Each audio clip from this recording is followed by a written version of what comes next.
Hey, what's up? This is Gavin from Gavin's Guitar Tips, and I guess I'm celebrating 25,000 subscribers or 30,000 now. I don't know what's happening. It's crazy. I've just been making shorts, and you guys have been really enjoying some of them, which is super cool, and I appreciate everybody who's leaving comments. I'm not the best lately at keeping up with it all because I am just teaching full-time, but it's super cool to see. I will get out of the way a few things before I answer some questions you guys left. First thing, I get a lot of these comments asking me, how do I get lessons with you? You can hit me up on Instagram to get my rates and find out about lesson times and all that sort of thing. I do also have an email for that, gavinbrookslessons@gmail.com. And the second thing I want to talk about is that I have an EP out. It is actually not very metal-y. I don't know if that was the coolest metal example. But it is clean guitars, sort of emo-tinged, math rocky, if you're into that sort of thing. So I'll put a link to that in the description. Please check it out if you're interested.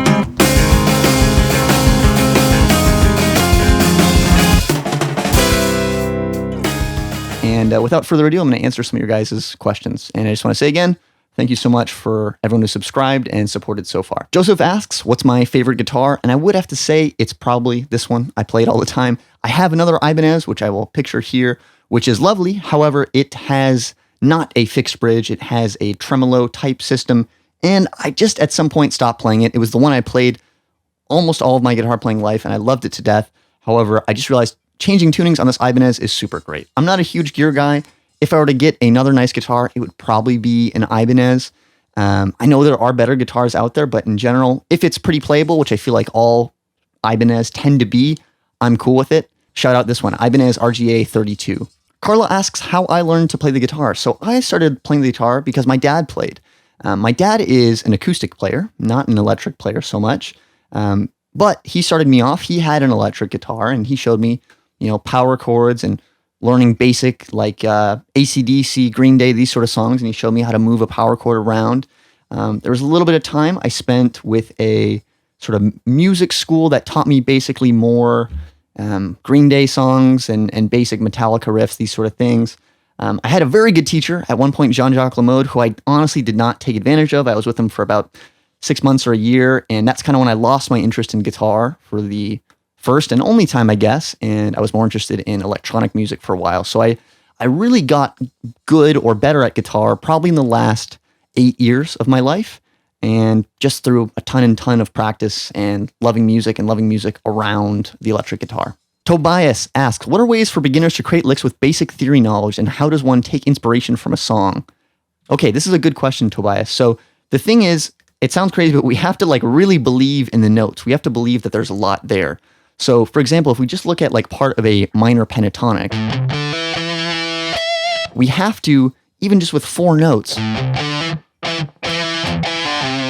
make some sort of pattern that we can get into. For example, you could consider just playing the notes ascending as a lick, right? We could just use that, add a vibrato to the end, and it kind of sounds like something. We could move that around through different octaves. And remember, repetition legitimizes, right? The more you do a certain idea, the more it seems like a real thing. But ask yourself, how many creative ways could I move through even just 4 notes? Could I incorporate slides, right, to make it interesting? Right, you could slide. Try to make something cool out of something just simple, even a little.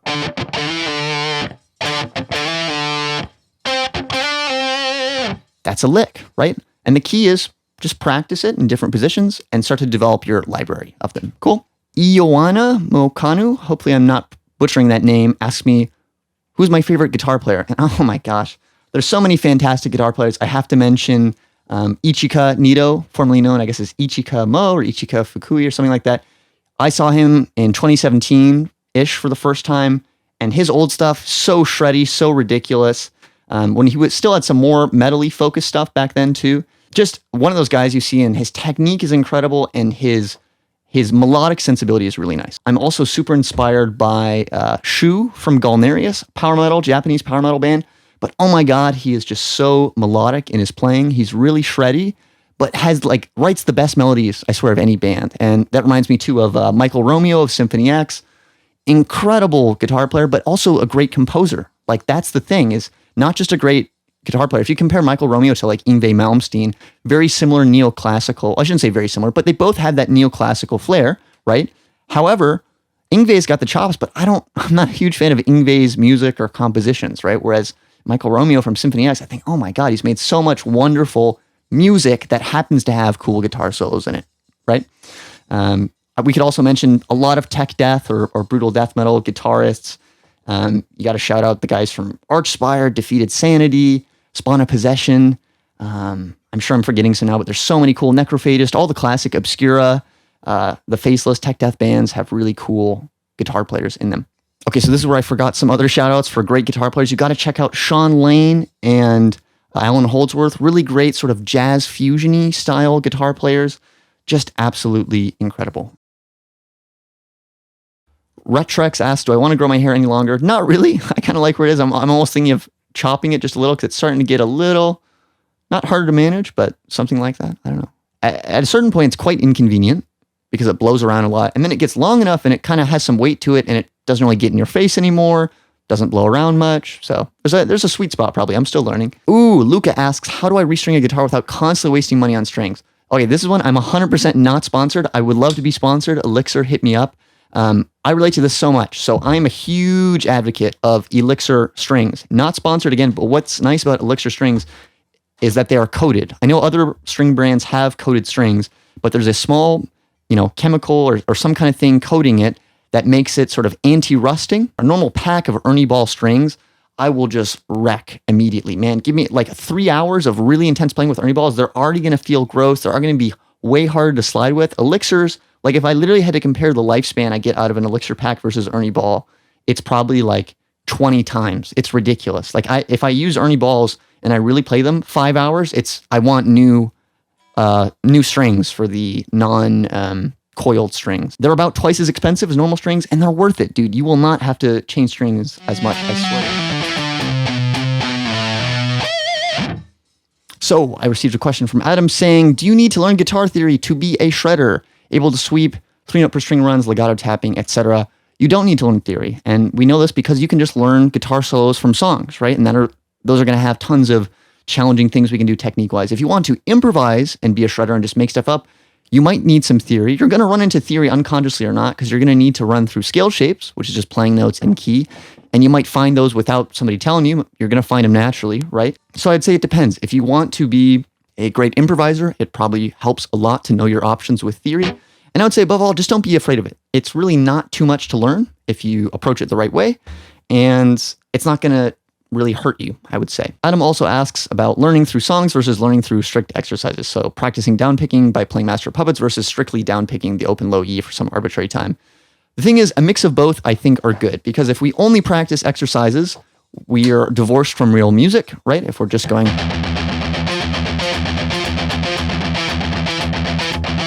that's good. We can get our chops that way, but obviously we need to actually move it around with a song. A lot of times songs challenge us in a good way. However, what I would say, what most people tend to do that might be a mistake is they tend to just play songs and they don't spend enough time practicing the songs, right?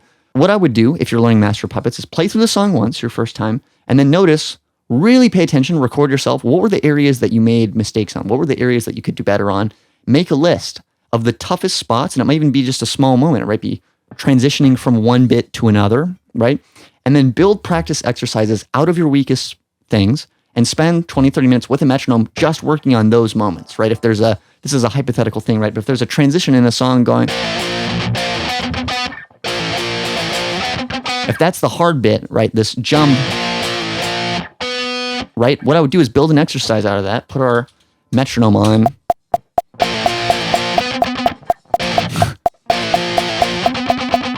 right? And just practice that over and over again.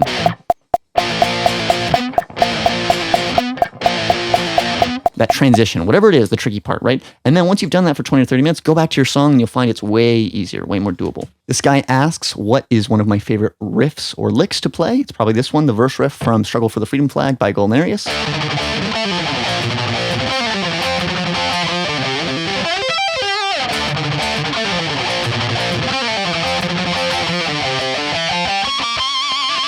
Something like that. I wish I could play it cleaner right now. Okay, Ryan asks, would you rather write a solo like that of the late, great Dimebag Daryl or like that of speedy shred masters like Badio/Malmsteen?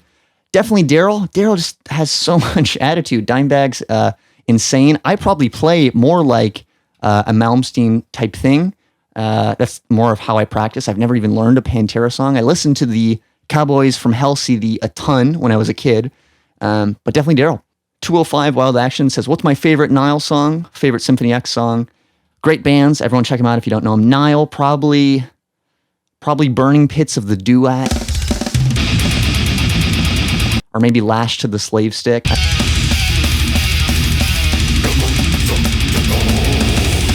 I'm definitely impartial to those two songs from Annihilation of the Wicked. But there's tons of really great Nile songs, I would say.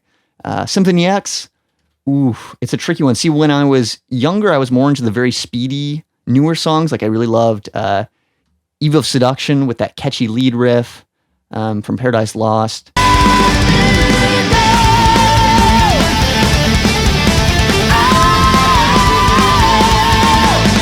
And like Inferno from the Odyssey. And Egypt is a really cool song. But I would say I'm also really a fan of their more melodic stuff. Like Accolade 2 is this one that recently I've just been super enjoying, that it never really stuck out to me much on the Odyssey. For some reason, lately I've just been like, oh my God, this song feels so epic. Not shreddy necessarily, or one of the less high-intensity songs, but super fantastic. And of course, I mean, it's unfair. The Odyssey, I think, is one of the greatest things ever made. You know, that 25-minute streak. It's just awesome. Miko says, any tips for people who play acoustic guitar and want to develop a good technique on the electric guitar? The big difference that you're going to struggle with when you get on an electric guitar is that you don't have to hit the strings as hard. You don't have to hit anything as hard. So get used to playing with an amp or hearing with headphones your amped signal, because you want to use that for feedback, not the sounds, not the plucking of the guitar itself, right? And that's the difference, is on an acoustic guitar, you need to hit the string hard enough to make a sound loud. On the electric guitar, we might be overdoing it by really hitting hard, especially if we want to play fast. It takes a lot of gentle finesse that we don't necessarily use on the acoustic guitar. So that's my tip. How much finger pressure is needed on the fretboard, says Sven. Do you need to lock your fingertips at each spot, or can you effortlessly float them to each note? I would say you can be as gentle as needed. When you start hearing the note disappear, that means you're too gentle. Otherwise, you can be insanely gentle. As a general rule, our left hand, really, we don't want to have to hit that hard. We want to be intelligent with our left hand. We want to be fast. We want to be gentle with our speed. That wants to be like a spasm rather than a like we're fighting with it. Do I think I could play the lead guitar to Avenged Sevenfold's Carry On? Maybe. I don't know that song. I know I am really familiar with some of their early albums, and I know there is some stuff on those songs. Let's see if I can remember this.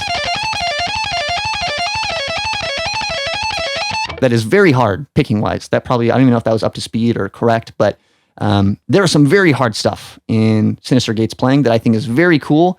But the hardest part, honestly, isn't the weird picking stuff. It's all of his crazy runs. He has a very cool background into gypsy jazz and all that. And it's quite difficult to accurately emulate his playing style. Like, I don't even know where I'd go learning by ear. And I'm sure a lot of the tabs, too, aren't exactly accurate. But super cool band. I love Avenged Sevenfold's lead stuff. I like their early stuff. I feel like for a mainstream metal band from the 2000s, I find their stuff is super power metal influenced in the drumming and the lead work of the guitars. And I think that's very interesting, because I don't think there was a lot of other bands like that in that climate. Mihail says, are you a happy person? If so, what makes you happy? I'm definitely a happy person, but like anybody, I have bad days, and sometimes I'm not as happy as I am at other times, but overall, I'm a generally very happy person. And I know that as well, because at other points in my life, I would say I wasn't a happy person. What makes me happy for sure is having time alone to play guitar.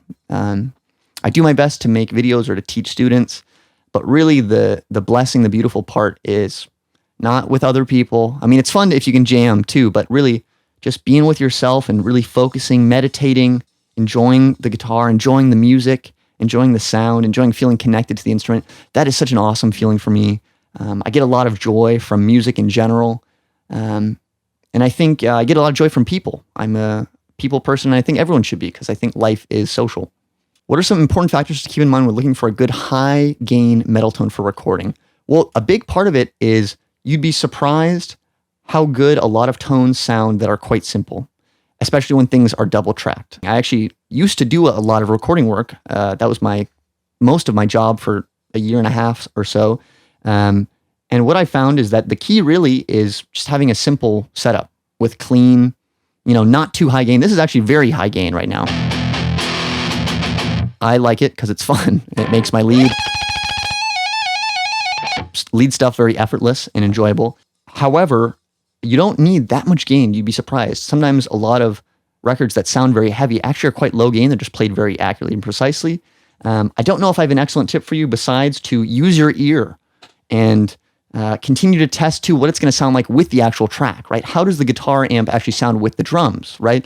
How does it sound with the bass, with the whole mix? Because I think a lot of people forget that. They're so focused on just the guitar. And sometimes the best guitar tone for a guitar by itself is not the best guitar tone for a track, right? How it fits with everything else. Thank you, Carl.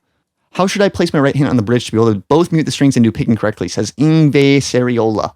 Okay, so this is a good question. Here's the thing.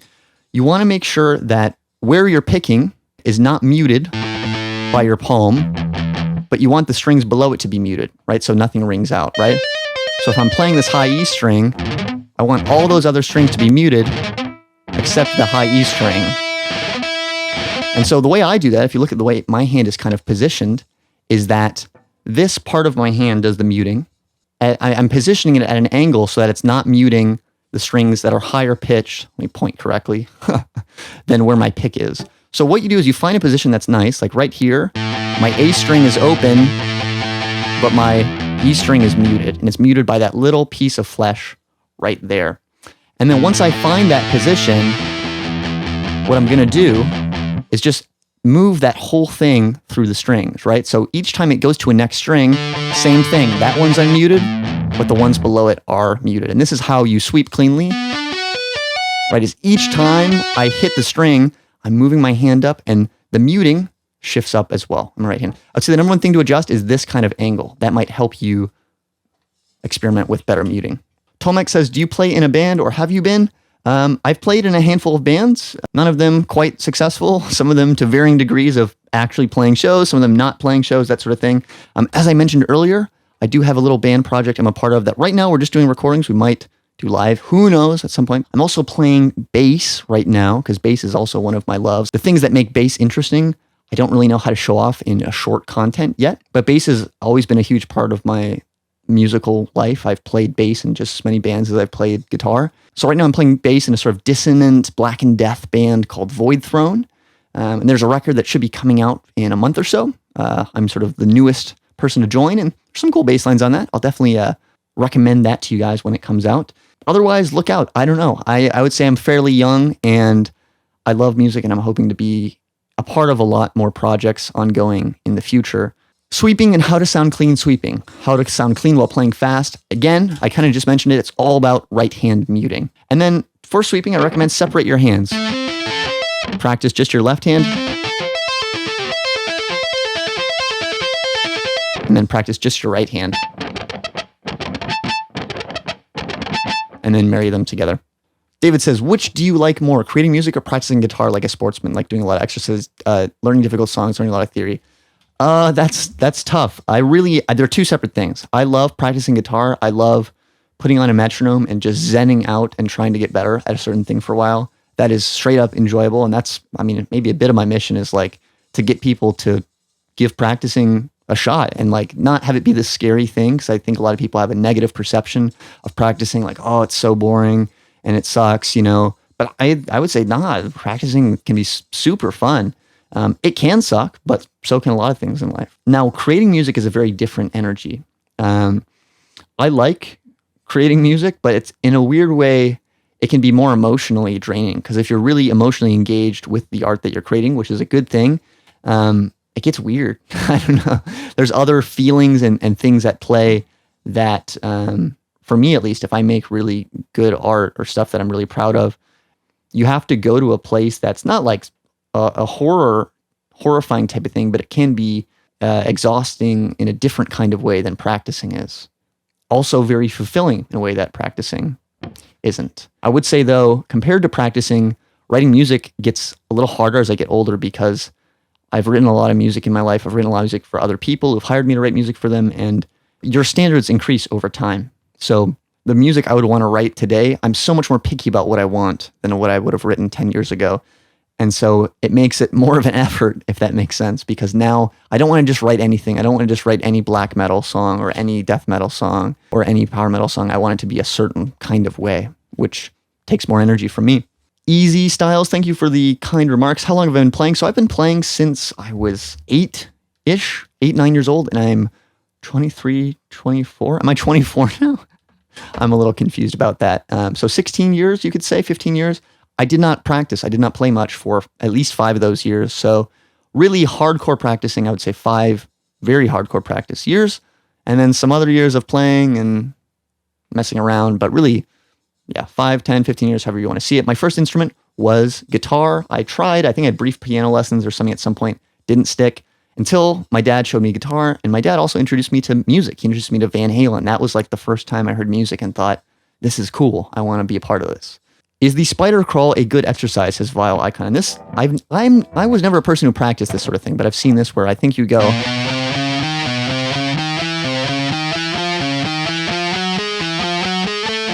I would say it's okay. The thing is, it's good for getting your fingers to move independently in this sort of vertical space. But the thing is, you're doing 1, 2, 3, 4, 1, 2, 3, 4 every time, if I understand the exercise correctly, which is not super challenging. I recommend 24 permutations, super sick. So these 4 fingers, 1, 2, 3, 4, you can put them in a lot of different combinations, right? How many different orders do we have for the fingers? 1, 2, 3, 4. A lot of different combinations, right? 1, 2, 3, 4. 1, 2, 4, 3. 1, 3, 2, 4. 1, 3, 4, 2. Ooh, that's tough. I haven't given much attention to the 24 permutations, but for years, I played those every day, and a ton of them. Really good for your left hand. Maybe try those out. This guy wants me to play Smoke in the Water with my nasty tone. Perfect fourths. That's the interval we use in those chords. He also asks, what got me into guitar? We talked about that. And what do my parents think about my YouTube channel? My parents are both stoked. It's nice for them to see that, oh, you know, you're having success or career stuff with your music. I've been into music and playing guitar, and you know, a long time calling my dad, hey, what's up? Oh yeah, I've been playing guitar a lot. And you know, I think they appreciate that, but they're more excited to see like, oh wow, you're getting success from this. You know, you're getting recognition and stuff, you know. So I think they're very supportive and happy about that. Amir says, best way to have a career as a guitar player should I be an advanced guitar player to search for opportunities? You don't necessarily to be an advanced guitar player if your goal is to be a professional. If you want to be a professional guitar player, it depends on what kind, right? I think a lot of people still have gigs from playing with a band, like something that you would find in restaurants or events or wedding bands. I know quite a few people have had success in those sort of things on a variety of instruments. And to do that, you want to just be as much of a hired gun as possible to be able to know how to play lots of chords, play songs easily if someone gives you a chord chart, that sort of thing. So yeah, it depends on what your goal is. Do you want to be a virtuoso who's known, right? I've done really just 2 things now to make a living off of music. One was I did a lot of recording work, and the other was that I'm now doing mostly teaching work. So I couldn't tell you how to make it as a artist per se, right? I haven't really done that yet. But I think the key is you need to just prioritize guitar as the main thing in your life, even if you're not making money from it yet, and just try to get your way in the door with any opportunities you can. Over time, more and more opportunities will come. Jane says, this is my first month of learning the guitar. I'd love to know what you think are the first things a beginner should learn. Chord skills theory. It depends what your goal is, Jane.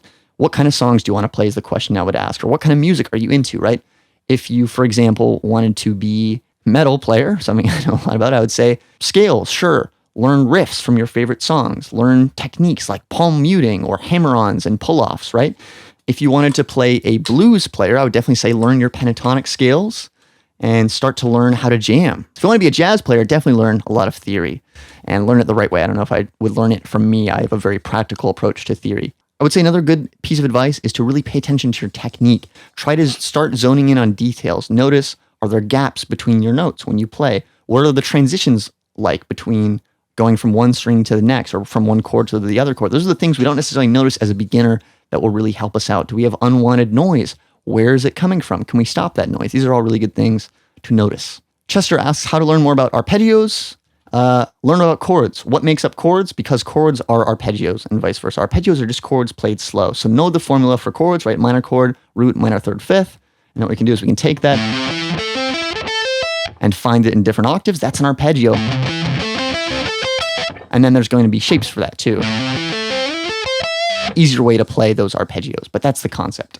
Spencer says, tips for playing more emotional like Steve Vai or Gary Moore. Focus on your expression tools, not just your note choice, your vibrato, your dynamics, your sliding in, your sliding out, your hammer-ons, your pull-offs. It's amazing how much you can say. Try to make just a simple line more like the human voice, right? It's hard for me to do. I don't know if I'm that great at it. True Sarah says, how to solo over chord change and what does that mean? Well, basically, when we have chords in the background, if we just have one chord, the notes that are going to sound, in theory, the best with that chord are the notes in the chord. And if we break down like an E major chord, that has 3 notes in it. And so if we play those 3 notes while we're improvising, if we land on those 3 notes, it tends to sound agreeable with the chord. So the thing is, the chord is moving. So if we want to always sound super agreeable with that chord, we can get away with it by using our ear. But if you want to be super precise, you got to think in your mind, where are the triads? Where are the notes from those chords as the chord changes? That's jazz people put a lot of effort into understanding how to do that, because that's kind of a ton of what jazz is about. They're not just playing over changes, they're playing over difficult chord changes. Save the Tomato says, what's your favorite band of all time? If you don't have a favorite in the top 10, well, for a long time, I'll tell you, my favorite band was Crash of Rhinos, which is not a metal band. They're more of like I don't even know what you call them, post-hardcore, emo. They had 2 bassists, 2 guitarists, and a drummer, and they all did singing. Very raw, emotional, maybe a bit indie rock-like. Super cool band. I love their writing, just excellent music. Otherwise, there's so many great bands. I think I mentioned a lot of them already in this video. Defeated Sanity has been one of my favorite bands these last few years. Amazing death metal, just the essence of heaviness, of intensity, of speed. Super cool if you like extreme, effed up music. Lucky Angel says, my question is, what techniques are better for writing songs with lyrics for punk-esque songs? Is it different than what you would do for metal? It is a little different than what you do for metal, but not too different. I say the thing is, what we find in the difference between punk and metal, very simplified, is the complexity of what we're playing. But generally, the backbone is the same. Chord progressions we tend to use in everything, right? So we could take a chord progression like this.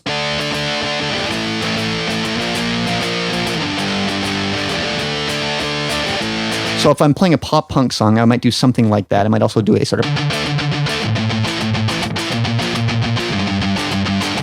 maybe a little techie with the that's the way we would play it in pop punk. But if we're doing metal, I might use those same chords as an outline, but I might have a different kind of see, let me think. I'm on the spot here.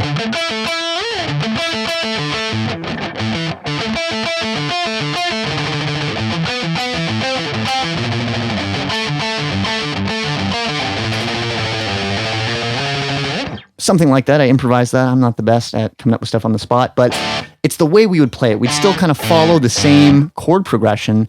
There's just lots of flares and technicalities to it that give it its style. All right, well, that's all the questions I can get to right now. And this has been super long. If you enjoyed, thank you so much for watching. And please let me know what kind of content you want to see from me in the future. I am trying to make more stuff. I also don't know exactly what I want to do with this channel. Short videos, long videos. As we said at the beginning, if you want private lessons, you can reach out to me. Instagram is the best way, GavinBrooks100. I do have an email as well, but I check Instagram the most. And please go check out that new project I put out if you want to hear some music of mine. All right, thanks.